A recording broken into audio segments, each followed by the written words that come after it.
네, 북한, 조선이 러시아의 전투병을 파병할지 한번 살펴보겠습니다.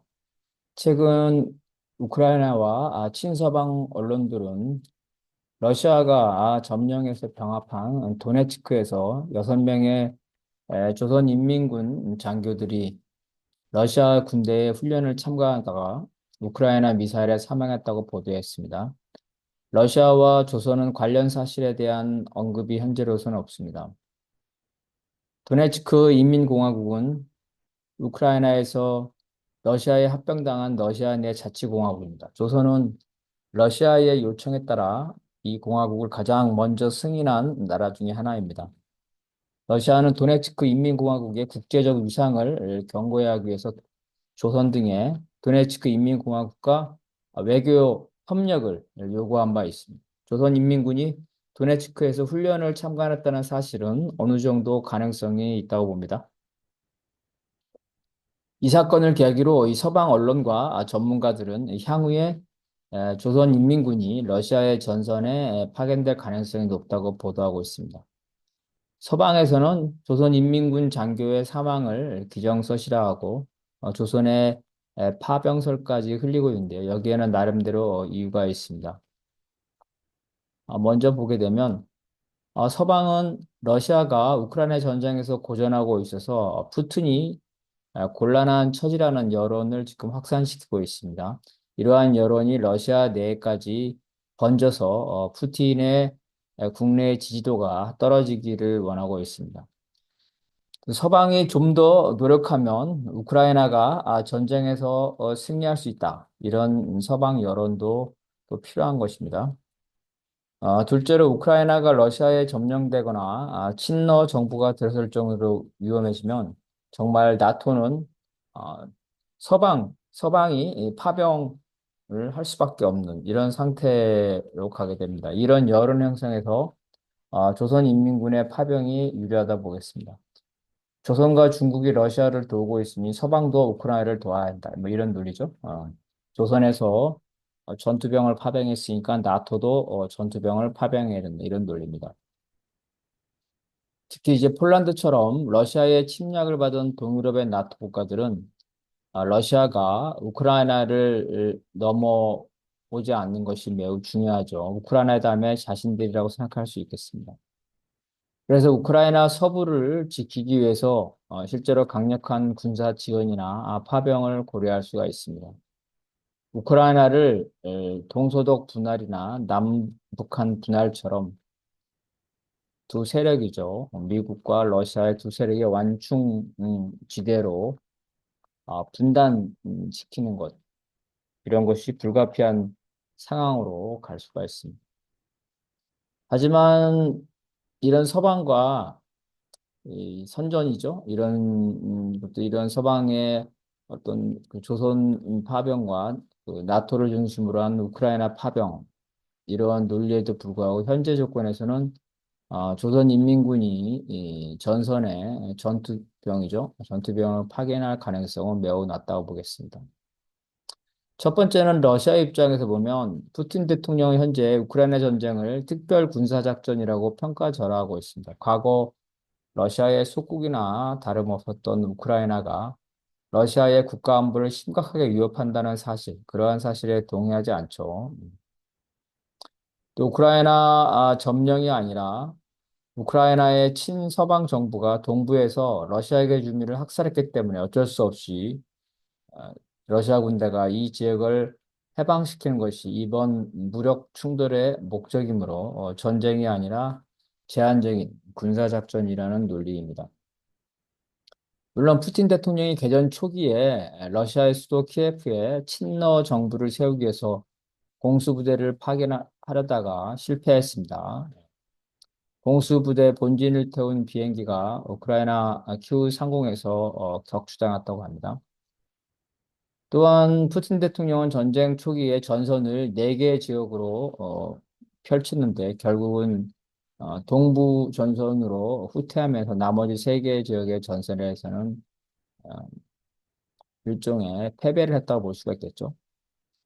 지금 우크라이나 전쟁은 군사 작전 수준으로 시작한 것이 아니라 실제로 전쟁 수준이었습니다. 러시아한테도. 또한 현재 서방이 이 병력을 제외하고는 모든 전쟁 자원을 지원하고 있기 때문에 미국을 중심으로 한 서방의 대리전쟁의 성격을 지니고 있습니다.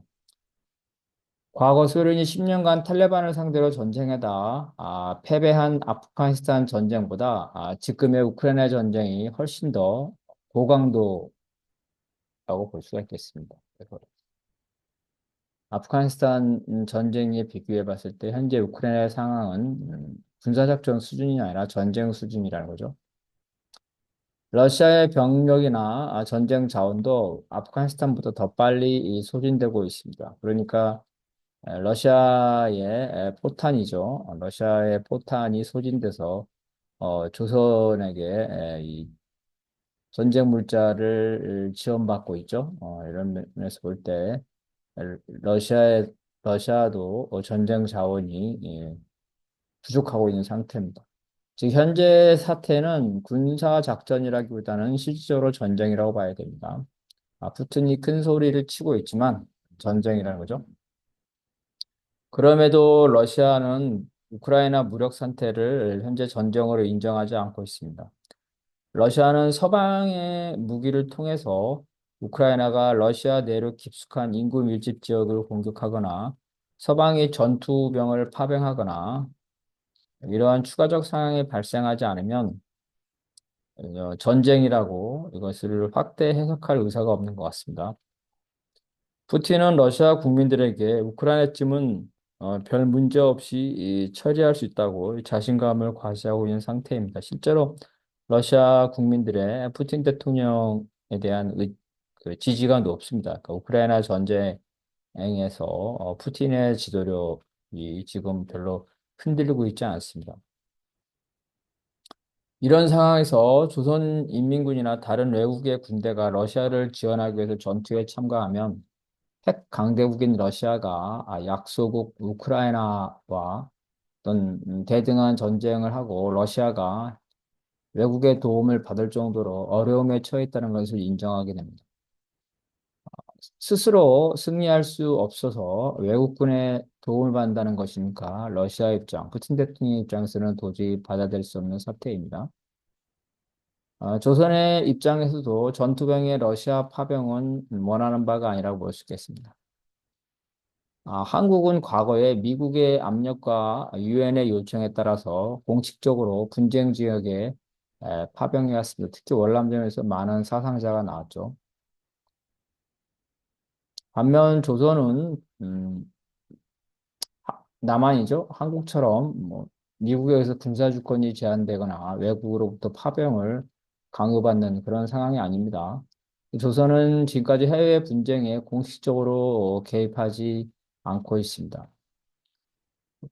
한국과 미국과 전쟁 상황에 있죠. 있는 조선이 이 해외 전쟁에 조선 인민군을 보내서 그걸 희생시킨다는 것은 조선 인민들에게 설득력이 없을 겁니다. 베트남 전쟁 당시 조선은 비공식적으로 공군만 파견한 것을 알려졌습니다. 이러한 사실은 2012년 김정일 국방위원장이 베트남전 참전 사망자 묘지를 언급하면서 공식적으로 북의 언론에 의해서 인정됐습니다. 따라서 러시아에서 특별 군사 작전이 이 전쟁으로 공식적으로 확대된다고 하더라도 조선 인민군이 공식 파병하는 것은 러시아나 조선 모두가 원하는 바가 아닙니다. 물론 비공식 파병이 가능할 수 있는데요.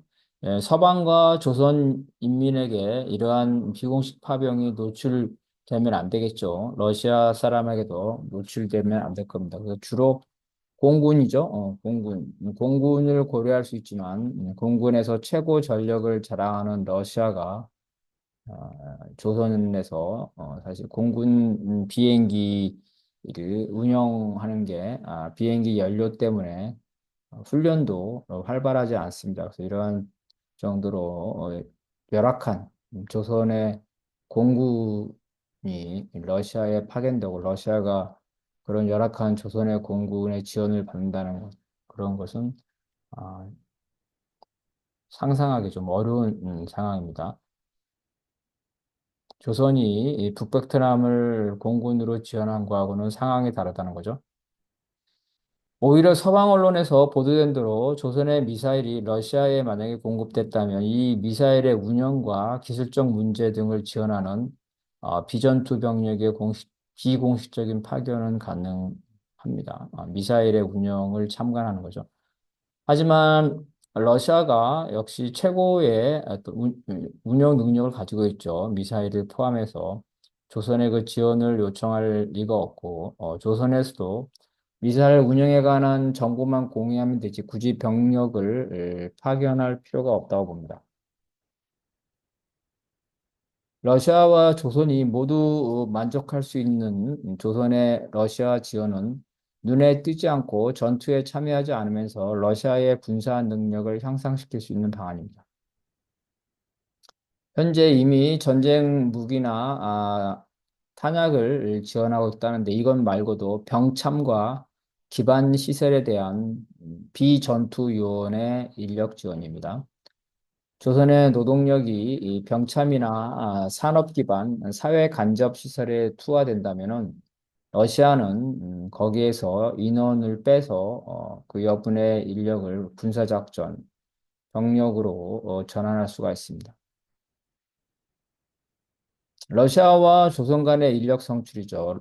조선의 러시아에 대한 인력 성출은 이미 오래전에 진행되고 있는 사안이었지만 최근에 유엔의 제재로 인해서 러시아 내에 있는 조선의 인력들은 조선으로 송환되고 새로운 인력의 송출도 중단된 상태입니다. 근데 우크라이나 전쟁과 대만에서의 긴장으로 인해서 러시아와 중국이 유엔에서 미국이 주도하는 제재죠. 제재에 대해서 협력하지 않습니다. 유엔 제재의 이행과 감시죠. 감시를 위한 기구가 활동이 중단된 상태입니다. 그렇다면은 러시아는 그 이러한 유엔 제재를 회피를 할 수가 있게 되는 거죠. 그래서 전쟁 기간 동안에 부족한 민간 인력의 충원을 위해서 혹은 전쟁 직후에 복구 사업을 위해서 러시아는 조선의 우수한 인력들을 필요로 하고 반대로 조선은 이러한 인력 송출로 인해서 경제 제재로 인한 외환 부족을 일부 해결할 수 있습니다. 다만 이러한 인력 송출도 어쨌든 간에 유엔 결의의 위반이고 러시아가 유엔 안보리 상임 이사국이기 때문에 이러한 유엔 결의의 위반을 대놓고 공식적으로 할 수가 없기 때문에 비공식적으로 진행될 가능성이 높다고 보겠습니다.